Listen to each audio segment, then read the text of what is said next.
თუ ფიქრობ მინუს გრადუსზე სიცივეში სახორცე პირუტყვი ფიდლოტებში იტანჯება, ამ ვიდეოს აუცილებლად უყურე. პირველი რაც უნდა იცოდე არის ის, რომ სახორცე პირუტყვი თბება შიგნიდან. მათ აქვთ ფაშვი, სადაც მუდმივად მიმდინარეობს ფერმენტაცია.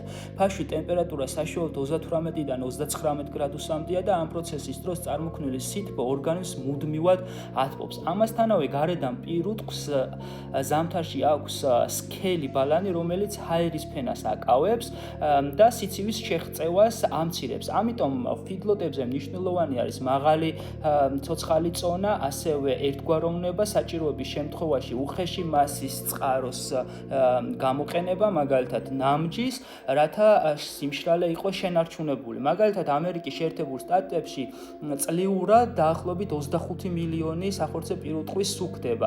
ჩემი აზრით ინტენსიური წარმოების შემთხვევაში ფიდლოტები პრობლემა არ არის. პრობლემა არის დაბმა, ამიაკით